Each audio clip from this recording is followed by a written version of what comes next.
The coldest night. The wind howled through the narrow streets of Harrington, Georgia, biting through Frank Mason's worn-out jacket like it had something personal against him. The town, small and quiet, was asleep, except for the flickering neon signs outside the Hilltop Diner, casting an eerie blue glow onto the sidewalk. It was late, nearly midnight, and Frank was heading home after another long shift at his auto repair shop. His hands, calloused and grease-stained, were stuffed deep into his pockets, his breath curling in the icy air. His world had been quiet for the last 5 years, ever since his wife, Ellen, passed away. The loneliness had settled into his bones like an old injury, one that never quite healed, just ached a little less on good days. He had learned to live with the silence, the empty house, the meals eaten alone at the worn kitchen table. Routine, predictable, safe, until he heard the cry. At first, he thought it was just the wind, one of those ghostly sounds the cold could pull from the night. But then it came again, a thin, fragile wail. Frank stopped walking, turning toward the alleyway behind the diner. He hesitated. Probably just a cat, he muttered, shaking his head. But something in his gut twisted. He knew desperation when he heard it. His boots crunched against the gravel-strewn pavement as he made his way into the alley, past overturned trash bins and cardboard boxes stacked against the wall. The air smelled of old grease and damp newspaper. The cry came again, weak now, as if whatever was making it was losing strength. And then he saw her. A tiny bundle tucked between 2 rusted metal dumpsters, wrapped in nothing but a thin towel, shivering violently against the cold. His breath caught in his throat. "Jesus," he whispered, his hands trembling as he reached down. The towel shifted slightly, revealing a baby girl. Her dark brown skin tinged red from the freezing night, her lips slightly blue, her breaths shallow. Her eyes were open, wide and terrified, staring up at him, but she was too weak to cry anymore. Frank looked around wildly, half expecting someone to jump out and grab her, to claim her, to explain why in God's name she had been left out here like this. But the alley was empty. Just him, the dumpsters, and a helpless infant barely clinging to life. Frank had never been the hero type. He fixed cars, paid his bills, kept his head down. He wasn't the kind of man who rescued babies from alleys. But the thought of walking away, of leaving her there, alone in the cold, made his stomach churn. Without another moment of hesitation, he scooped her up, holding her close against his chest, tucking her into his jacket to share what little warmth he had. The baby stirred weakly, her small fingers curling against his shirt.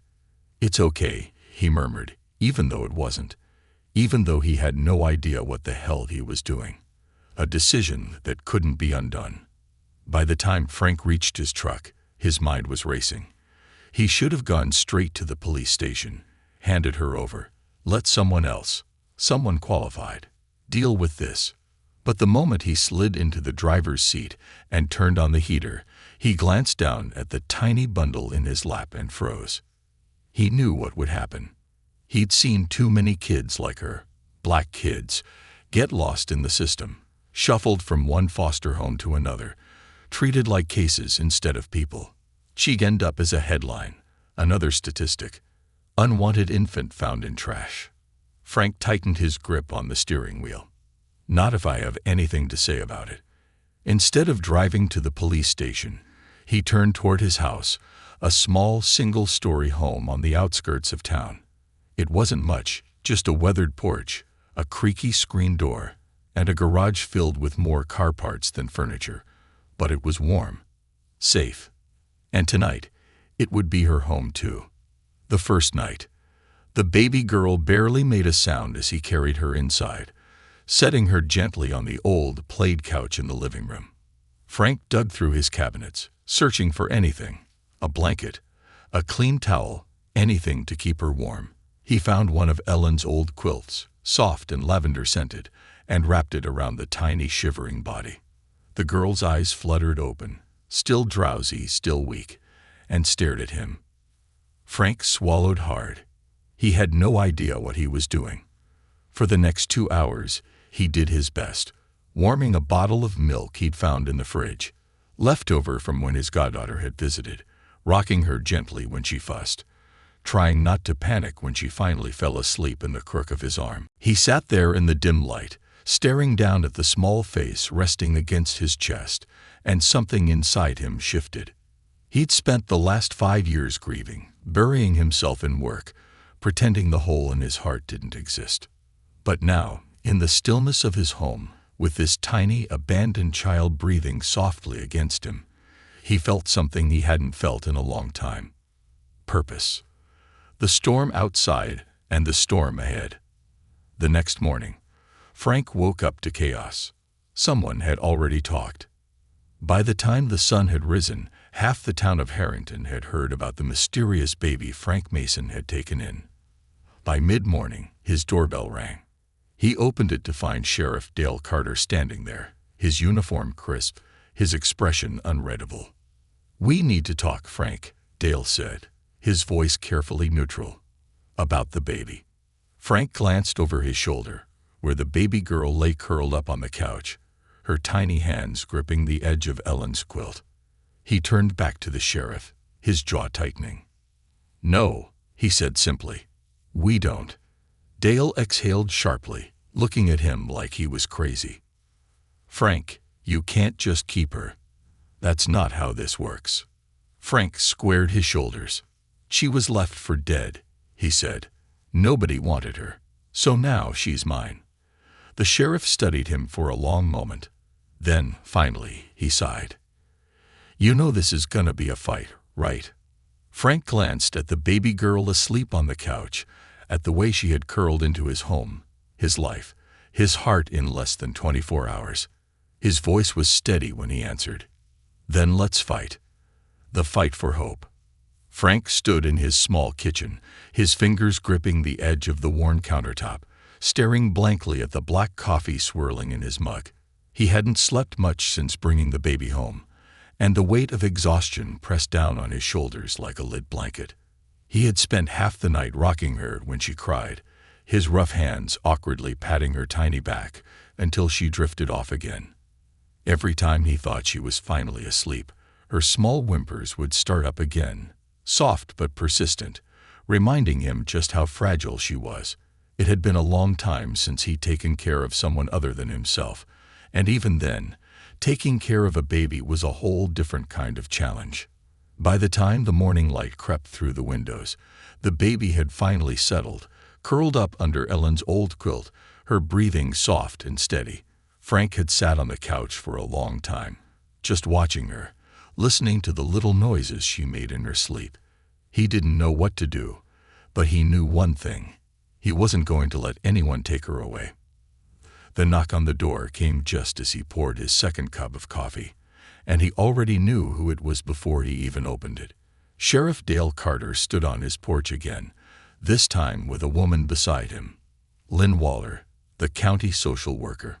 She had that stiff, no-nonsense expression Frank had come to associate with government officials, her clipboard held tightly against her chest like a shield. Frank let out a slow breath and opened the door wider. "Let me guess, you're here for the baby." Lynn nodded. "Mr. Mason, we understand you found an abandoned infant last night. Under Georgia law, any abandoned child must be reported to Child Protective Services immediately. You should have called us." Frank stepped aside and let them in, watching as Lynn's sharp gaze landed on the baby still sleeping on his couch. Her eyes softened slightly, but only for a second before she turned back to Frank. "I need to take her in for evaluation. We need to run tests, check her medical condition, and begin the process of placing her in proper care." Frank's jaw clenched. "And by proper care, you mean bouncing her from one foster home to another until she ends up God knows where." Lynn's lips pressed into a thin line. "Mr. Mason, that's not how the system works." Frank let out a humorless laugh. "The hell it isn't. I've seen kids get lost in it, treated like cases instead of people. Tell me, where do you think she's gonna end up?" You think a lot of folks around here are lining up to adopt a black baby? Or do you think she's gonna get passed from one home to the next until she's 18 and on her own?" Lynn's face remained unreadable, but something in her eyes flickered. Hesitation, maybe, or something close to understanding. But she quickly straightened, flipping through her paperwork. "Regardless, this isn't up to you. You're not a registered foster parent. You have no legal claim over her. If you refuse to cooperate, the authorities can and will intervene." Frank crossed his arms over his chest, his stance firm. "Then tell me what I have to do, because I'm not handing her over to strangers." Lynn hesitated again, glancing at the sheriff before signing. "You'd have to apply for emergency guardianship, which requires approval from the court. You'd need a home inspection, background checks, and proof that you can provide a safe and stable environment." She adjusted her glasses, looking at Frank as if trying to gauge how serious he was. "But even then, there's no guarantee you'd be approved. The judge will ultimately decide if you're fit to care for her." Frank looked at the baby, still wrapped in Ellen's quilt, her tiny fingers curled into the fabric. He didn't know how he was going to do it, but he knew one thing for damn sure. He wasn't going to give her up without a fight. "Tell me where to sign." The next few weeks were a battle. Frank had thought he was prepared for a fight, but nothing could have readied him for the sheer amount of bureaucratic red tape he had to wade through just to prove that he could provide a home for a baby no one else had wanted. Home visits, background checks, financial reviews, every part of his life was placed under a microscope. Miss Ruby, the elderly owner of Ruby's Diner, had been one of the few people in town who still talked to him after Ellen passed. She had been there the night he found the baby, and she had been the first to step in when he needed help. "You ever taken care of a black child before, Mason?" she had asked, standing in his kitchen with a bag full of baby supplies. Frank had rubbed a hand over his face, already exhausted from the endless forms and meetings with social workers. "No, but I know how to take care of a baby." Miss Ruby had given him a look, one that made him feel like a fool before she even opened her mouth. "No, you know how to take care of a white baby. Taking care of her isn't just about feeding her and changing diapers. Have you thought about how to do her hair? What to put on her skin? Have you thought about how people are going to look at you when you walk into a store with her?" Frank had no answer. Miss Ruby had sighed, shaking her head before dumping a bottle of baby oil, a tub of shea butter, and a wide-tooth comb onto the kitchen counter. "Sit down, Mason. You've got a lot to learn." And she was right. Frank had never known how different the world looked when you were raising a child who didn't look like you. He had never noticed the stares, the way people hesitated before speaking to him in public, the way neighbors crossed the street when he walked by with the baby in his arms. But it wasn't just strangers. The first time he walked into Mason's grocery to buy baby formula, Earl Simmons, his former best friend, had met him at the door, his expression unreadable. "You sure you know what you're doing, Frank?" Earl had asked, his voice low, careful. "This ain't a stray dog you picked up." Frank had gritted his teeth. "No, Earl. She's a baby. A human being. And she's mine." Earl had scoffed. "People are talking." Frank had nodded slowly, stepping closer, his voice steady. "Then let 'em talk." The whispers grew louder after that, but Frank didn't care. He wasn't raising this little girl for the town's approval. He was raising her because someone had to, and he had already decided it was going to be him. The battle for custody and the first storm. Frank Mason had fought his fair share of battles in life, but none had ever been like this. The courtroom was nothing like the auto shop where he spent most of his time. There, things were straightforward. A car broke down. He fixed it. A part needed replacing. He replaced it. But here, in this suffocating room filled with judges, lawyers, and social workers, nothing was simple. He sat in the hard wooden chair, dressed in the only suit he owned, the same one he had worn to Ellen's funeral. His calloused fingers clenched the edge of the table as the judge, a stern-looking man with deep-set eyes and graying hair, flipped through the files in front of him. The air was thick with tension, and Frank could hear the hushed whispers behind him. Half the damn town had shown up to watch. Lynn Waller, the social worker assigned to the case, stood up and cleared her throat. "Your Honor, while Mr. Mason has demonstrated a willingness to care for the child, we must consider whether he is fit to raise a black child in a predominantly white town, with no prior experience or knowledge of her cultural needs. There are potential adoptive families who err. She's not some damn pet that needs to be rehomed with the right owners," Frank interrupted, his voice rough. The judge gave him a sharp look, but Frank didn't back down. His heart pounded in his chest, but he kept his gaze steady. She was left to die in a dumpster. Nobody came looking for her. Nobody wanted her. Except me. A murmur rippled through the courtroom, and Frank could feel the weight of dozens of eyes on him. He took a slow breath before continuing. "I know I ain't the perfect choice. I know I don't look like her. And I don't have all the answers. But I know this. I love that little girl. I've been taking care of her, feeding her, staying up all night when she won't sleep. She's got a home with me. And I'd rather fight with every breath I have than let her end up shuffled through the system with people who don't see her as a person." The judge studied him for a long moment before turning to Lynn. "Is there any reason to believe the child is in danger or being neglected in Mr. Mason's care?" Lynn hesitated before shaking her head. "No, Your Honor. But—" The judge held up a hand to stop her. "Then for now, I'm granting temporary guardianship to Mr. Mason under strict conditions. He will undergo regular home visits from Child Services, attend mandatory parenting and cultural awareness classes, and ensure that the child's medical needs are met. A final decision will be made in 6 months." The sound of the gavel echoed through the courtroom, and Frank exhaled the breath he hadn't realized he'd been holding. It wasn't a permanent victory, but it was enough for now.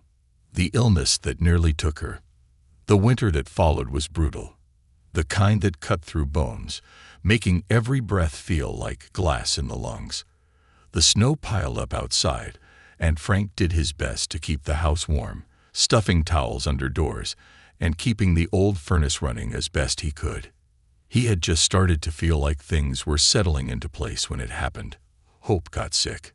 It started with a cough, just a small, scratchy sound, but by morning it had turned into a deep, rattling wheeze that made Frank's heart pound in fear. When he touched her forehead, the heat coming off her tiny body made his stomach twist into knots. He had never felt so helpless in his entire life.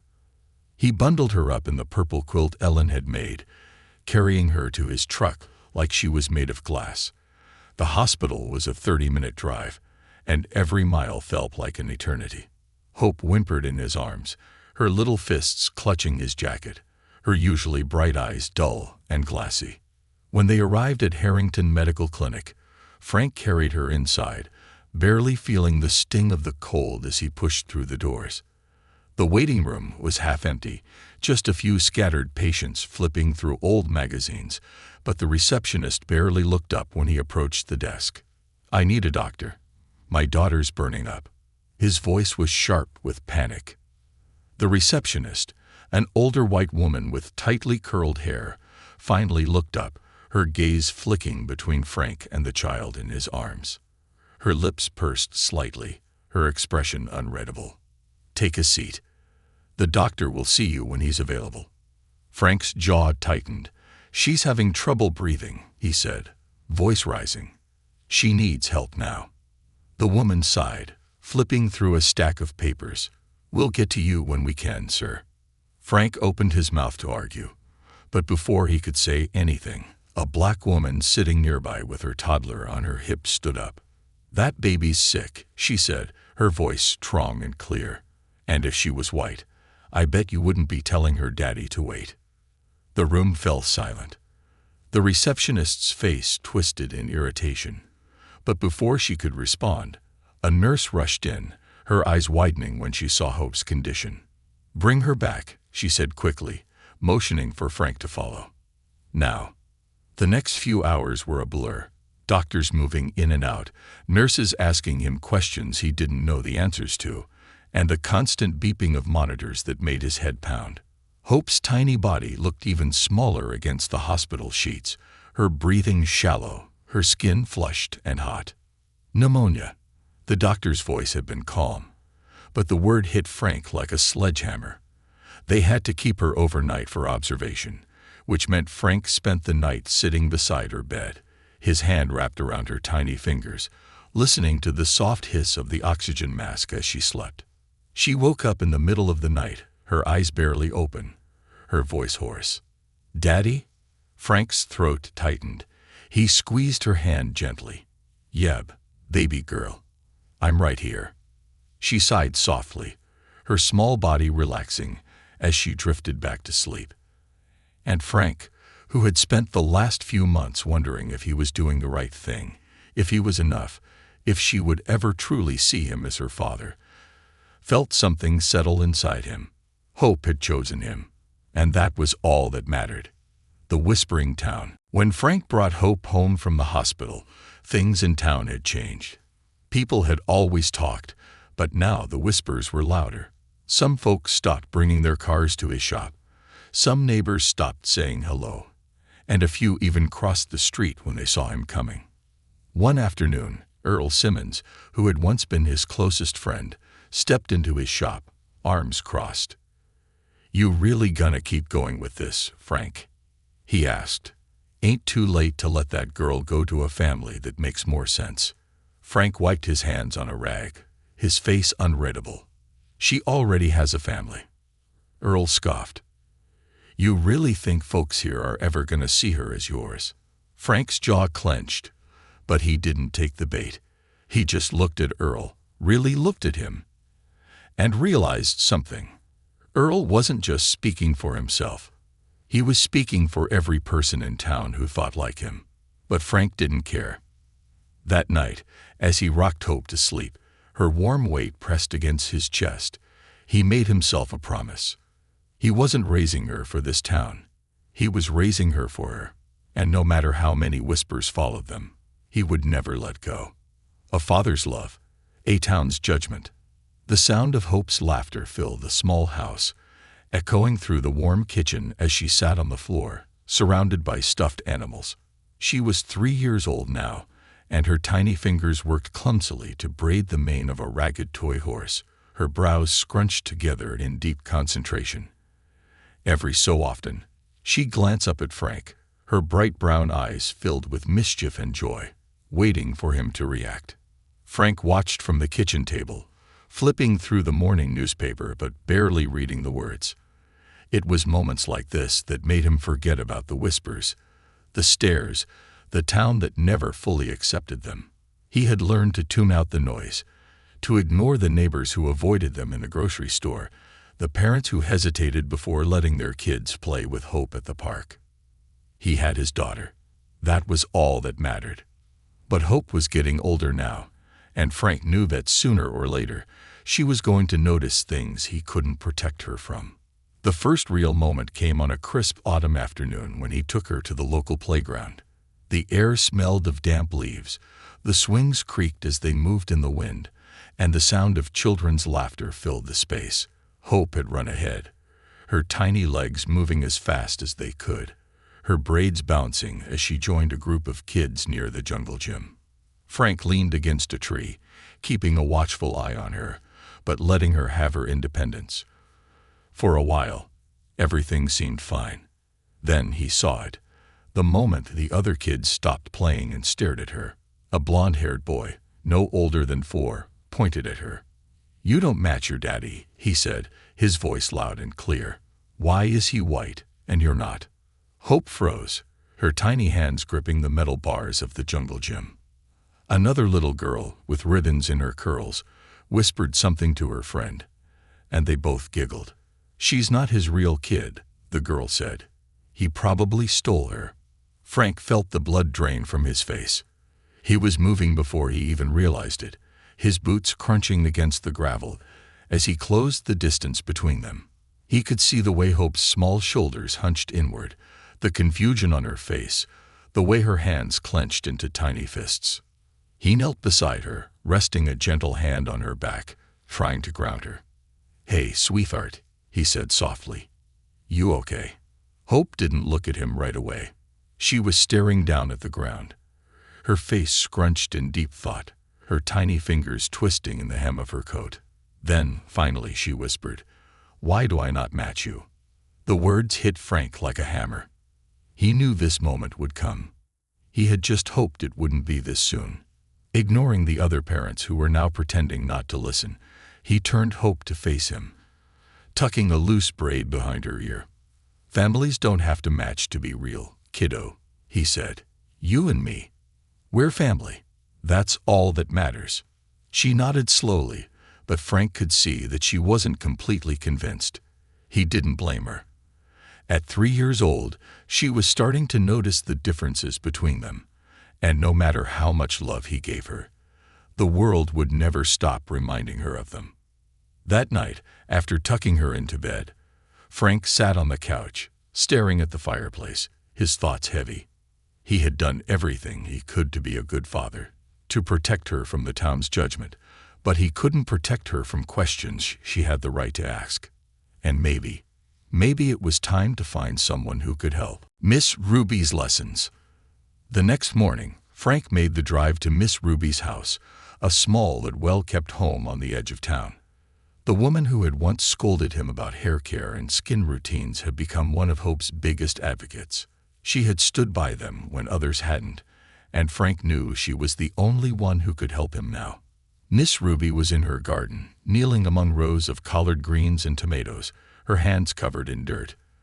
When she saw Frank step out of his truck, she let out a knowing sigh, wiping her hands on her apron before standing. "This about Hope?" she asked. Frank nodded.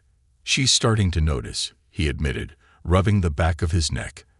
"I tell her it doesn't matter, but—" Miss Ruby's sharp gaze cut through him. "But it does matter, Frank. You think she's just gonna grow up and never wonder. Never have people make her feel like she don't belong." Frank looked away, his jaw tight. I don't know how to explain it to her." Miss Ruby studied him for a long moment before nodding toward her house. "Come inside. You're long overdue for a lesson." For the next 2 hours, Frank sat at Miss Ruby's kitchen table, listening as she taught him about Black history, culture, and identity. "You can't raise that girl to ignore the fact that she's Black," Ruby said, stirring a pot of sweet tea as she spoke, "because the world ain't gonna ignore it. But what you can do is teach her to be proud of who she is. That starts with you, Frank. It starts with you learning too." Frank felt overwhelmed, but he listened. He asked questions. He took notes on things he never thought he'd have to learn. Things about hair, about skin, about the unique struggles Black children faced growing up in places like Harrington. When he left Miss Ruby's house that evening, his head was full, but his heart was steadier. He had never been the kind of man to back down from a challenge, and he sure as hell wasn't about to start now. A town's judgment. Despite Frank's determination, the town's whispers never stopped. Some people outright refused to acknowledge him anymore, like Earl Simmons, who had once been like a brother, but now wouldn't even look him in the eye. Others, like Mrs. Peterson at the grocery store, made snide remarks under their breath, just loud enough for him to hear. One afternoon, Frank was walking through the town square with Hope when an older woman approached them. Mrs. Cooper, a longtime resident known for her sharp tongue and judgmental glare, stopped in front of them, eyeing Hope with thinly veiled disapproval. "You ought to do right by that child," she said, her voice cold. "Find her a home with her own kind." Frank felt his entire body go rigid. Hope, thankfully, was too busy clutching her stuffed elephant to notice, but Frank's anger boiled under the surface. "I am doing right by her," he said, his voice low and controlled. "She's my daughter." Mrs. Cooper sniffed, unimpressed. "Blood matters, Mr. Mason. You can't change that." Frank stepped closer, his tone sharper now. "No, Mom. Love matters, and I've got plenty of that to give her." The woman muttered something under her breath before walking away, leaving Frank standing there, fists clenched at his sides. He turned to Hope, who was looking up at him, curiosity in her big brown eyes. "Everything okay, Dad?" Frank exhaled, forcing a smile. Yeah, baby girl. Everything's just fine. But deep down, he knew this fight wasn't over. And no matter how hard he tried, the world would never let them forget that they were different. When innocence meets reality. The schoolyard was alive with the sounds of children laughing, shouting, and running, their sneakers kicking up dust from the dry Georgia soil. The late September sun hung high in the sky, its warmth still strong despite the cooler autumn air. Hope, now 6 years old, stood near the swings, watching as a group of girls gathered in a tight circle, whispering and giggling. She had been playing alone, but the moment she noticed Emily Peters, the girl who sat next to her in class, she felt a spark of hope. Hope had always been outgoing, always eager to make friends, even in a town that still looked at her with lingering suspicion. She had learned to ignore the stares when her father picked her up from school, to tune out the hushed conversations about her as she walked through town. But here, among children, she believed things would be different. With a hopeful smile, she approached the group, her new braids swaying gently with each step, the colorful beads at the ends clicking softly. "Can I play too?" she asked, her voice filled with excitement and innocence. Emily turned toward her, her expression shifting from curiosity to something harder to define. The other girls exchanged looks before Emily spoke, her voice tinged with something that made Hope's chest feel tight. "My mom says you're not supposed to be here," she said matter-of-factly. Hope frowned, tilting her head in confusion. "Not supposed to be where?" Emily crossed her arms, her tone turning smug, as if she were repeating something she had heard at home. "In our town. She says your kind belongs in Atlanta, not here." The words hit Hope like a slap. She didn't understand all of it, not really. But she understood enough to know that something about her was wrong in their eyes. That no matter how many times she played the same games, wore the same clothes, or sat in the same classroom, she would never be one of them. The other girls giggled again, whispering behind cupped hands, and before Hope could say another word, they turned their backs to her and ran off toward the jungle gym, their laughter ringing in her ears like an ugly melody. Hope stood there, staring at the empty space where they had been, her tiny hands balling into tight fists at her sides. For the first time in her life, she felt something she had never truly felt before. Shame. Frank's worst fear. Frank noticed something was wrong the moment Hope climbed into his truck that afternoon. She was usually a ball of energy, rambling about everything that had happened at school, asking 100 questions about the world, the stars, and why peanut butter stuck to the roof of your mouth. But today, she was silent. He glanced at her as he pulled onto the main road, gripping the wheel a little tighter. "What's wrong, kiddo?" Hope didn't answer at first. She stared out the window, watching the familiar streets of Harrington roll past, her small fingers tracing nervous patterns on the seatbelt across her chest. Finally, after what felt like forever, she spoke. "Daddy, why don't I look like you?" Frank felt the words land like a punch to his gut. He swallowed hard, keeping his eyes on the road, but his mind was spinning. He had known this day would come, the day she really started to see it, to feel it. "Because you're you," he said, keeping his voice steady. "And I'm me." Hope frowned, her small hands still twisting in the seatbelt. "Emily said I don't belong here, that I should be in Atlanta." What did she mean? Frank's jaw clenched so tightly it hurt. He took a slow breath, forcing himself to stay calm. "She's wrong," he said firmly. "You belong wherever you want to be. This is your home, same as anyone else's." Hope was quiet for a long moment before whispering, "Then why do people look at me funny when I'm with you?" Frank pulled the truck over to the side of the road, needing a moment to breathe before he said something angry, something that wouldn't help. He turned toward her, reaching over to take her small hands in his own.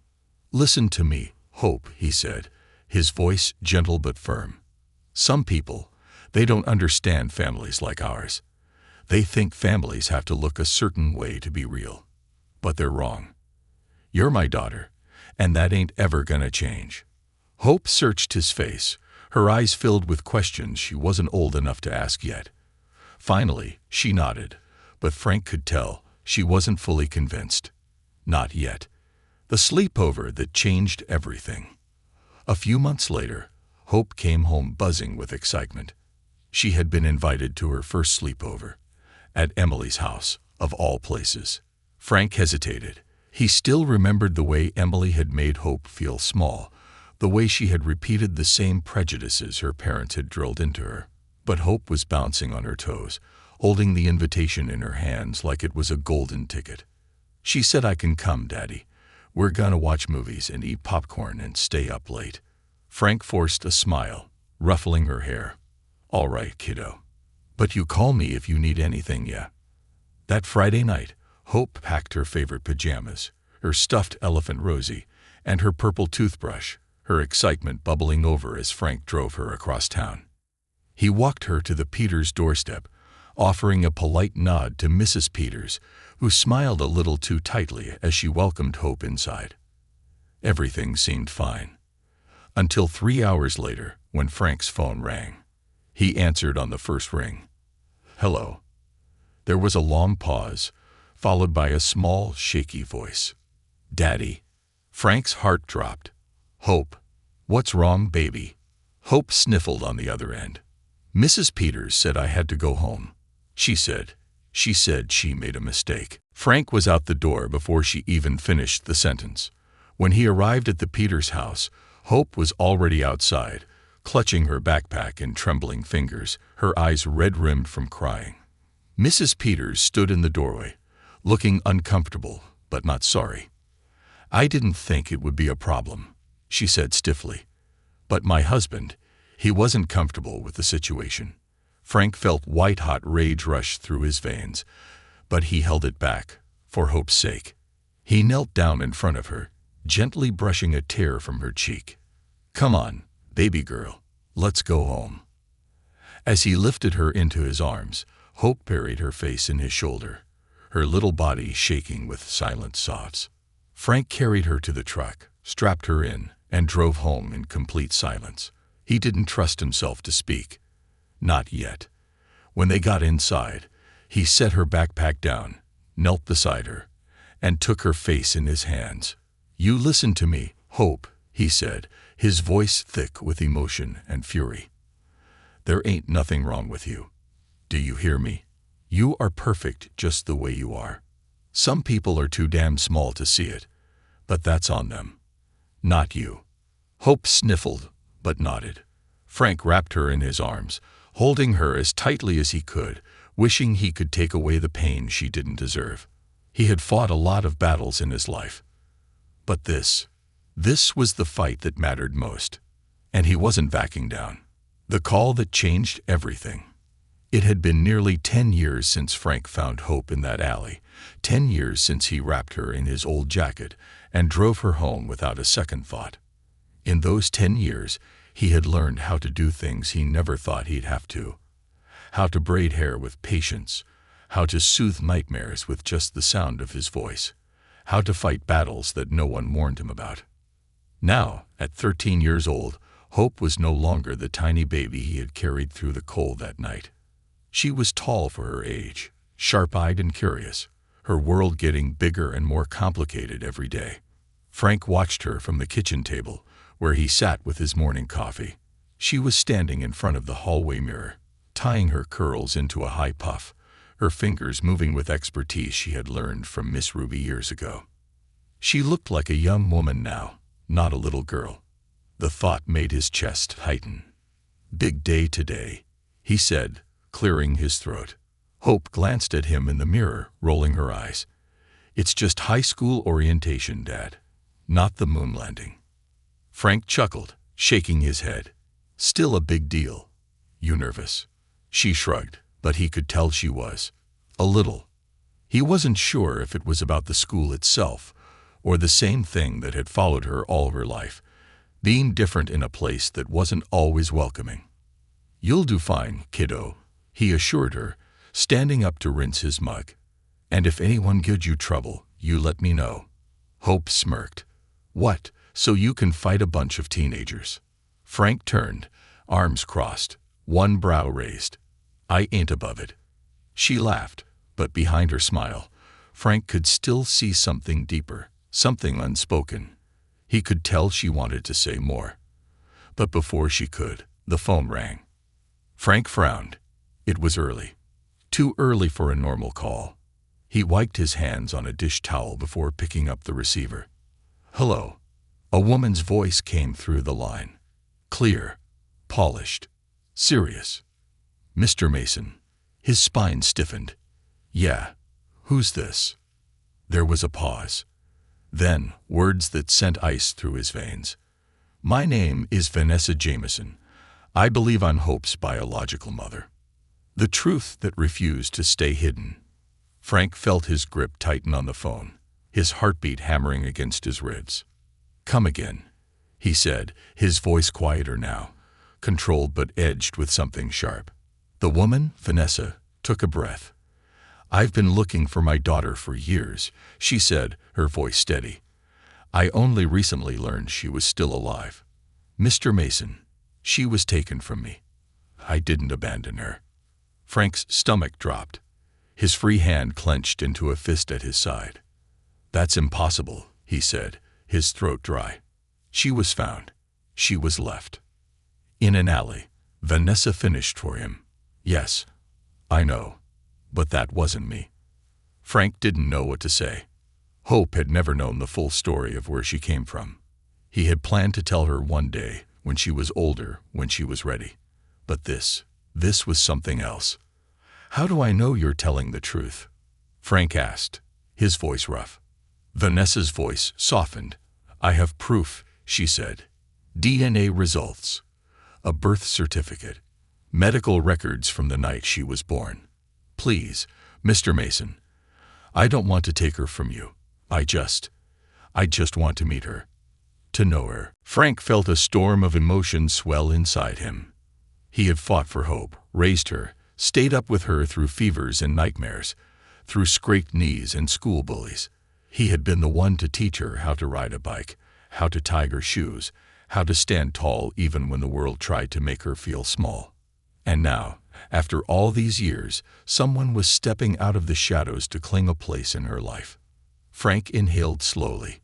He wasn't a selfish man. He knew, deep down, that Hope deserved the truth, but it still felt like something was being ripped from his hands. She's not just some girl, he said finally, his voice thick. She's my daughter. Vanessa's voice broke slightly.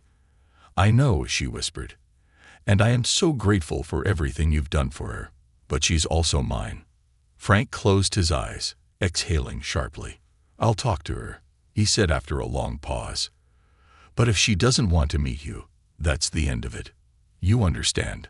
A breath of relief came through the line. Yes. Thank you, Mr. Mason. Frank hung up the phone. He turned slowly, his heart pounding as he looked at Hope, who was standing at the kitchen entrance, watching him. Who was that? She asked, brows furrowed in curiosity. Frank ran a hand over his face. Sit down, kiddo. We need to talk. A daughter's choice. Hope sat at the table, her arms crossed, her expression unreadable as Frank explained everything. How he found her, how no one had come forward, how he had fought to keep her. And now, how someone had finally surfaced, claiming to be the mother she had never known. When he finished, there was a long silence. Then, Hope let out a slow breath. So she didn't just leave me. No, Frank said quietly. She says you were taken. Hope's hands gripped the edges of the table, her knuckles turning pale. So all these years, she whispered, she's been looking for me. Frank nodded. She wants to meet you. Hope stared down at the table, her face unreadable. Then, in a voice barely above a whisper, she asked, what do you think I should do? Frank's heart ached. This was the moment he had feared for years, the moment she might choose to leave him, to go searching for something he couldn't give her. But he wasn't going to be selfish. He reached across the table, covering her hands with his own. That's your choice, baby girl, he said softly. But no matter what, you'll always have a home here. You'll always be my daughter." Hope swallowed hard. Then, after what felt like an eternity, she nodded. "I want to meet her," she said. A meeting that changed everything. A week later, Frank found himself sitting at a cafe in Atlanta, watching as a woman with deep brown skin and sharp, intelligent eyes walked through the door.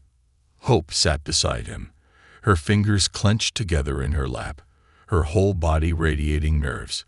Vanessa stopped a few feet away, her breath catching as she took in the sight of Hope. Tears filled her eyes, but she didn't rush forward. Instead, she whispered, "Hi, baby." Hope hesitated for only a moment. Then, slowly, she stood up and walked toward the woman who had searched for her for years.